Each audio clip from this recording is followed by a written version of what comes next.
朋友们，这个猪排的做法绝对是猪肉最简单最好吃的做法，总共只需要2步，外酥里嫩，鲜嫩爆汁，原汁原味，特别香。切开看一下，这些全是肉汁。这道菜呢，我们选怎么做都不会老的猪的梅花肉，它的缺点是形状不规则，煎出来不够漂亮，但是真的很好吃。我们直接把它们一分为2，有筋膜就切筋膜的位置。朋友们看一下，每块猪排的厚度都不一样。那么下一步，有请牛排锤，用它锤一锤，就能把厚薄锤到一致了。没有牛排锤的朋友，也可以用刀背锤一下。俗话说大力出奇迹嘛，通过锤打可以变得特别薄，同时还能起到一个嫩肉的效果。正面反面都要各锤50大板，有筋膜的部位呢，要多锤几下，把筋膜锤松锤散，最终锤到厚度变成1厘米左右。大家看一下，这个猪排锤打之后呢，体积变大了1倍，变得更加松软可口。全部搞定后，把一些边角料修一下，然后把它们放入大盘里面。接着我们制作葱姜水，把猪肉进一步的嫩化，碗中加入适量的葱段和姜蓉，然后加入小半碗清水，接着用手用力的抓捏葱姜，尽量的挤出它们的汁水。葱姜水有3个好处：用量少、起效快、无残渣。最后浸泡10分钟，过滤得到葱姜水。接着我们腌猪排，朝装猪排的碗中加入1到2颗盐，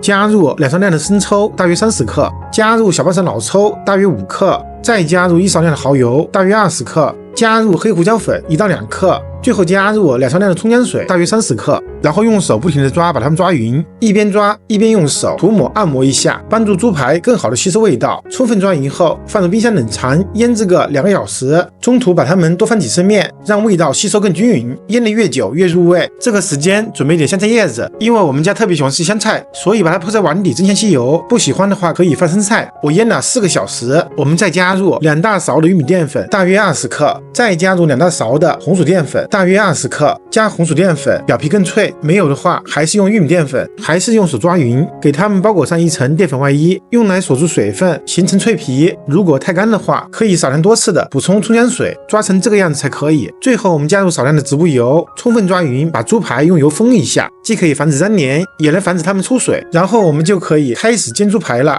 锅中加入适量的植物油，油的量要至少铺满锅底，油温是5成。我们小心的放入肉排平铺煎一下，用中火煎就可以了。我们先煎一半的肉排，下锅之后先不要动，静待个10几秒，等它们底部定型。定型后用勺子铲一下，把它们铲松。煎好一面后，把它们翻过来煎另外一面，还是先不要动，静待个10几秒。煎这个猪排一定要有耐心，梅花肉做的猪排下锅之后会变得比较厚。把2面煎好后，我们要多翻几次面，反复的煎，大约煎个8分钟左右。煎好后夹出来，用同样的方法煎完剩下的肉排。朋友们切开看一下，满满都是肉汁。最后把它们切成厚片，摆放整齐，我们的香煎猪排就做好了，一口下去满嘴爆汁。我是大厨阿斗，感谢您的观看，我们下个视频见。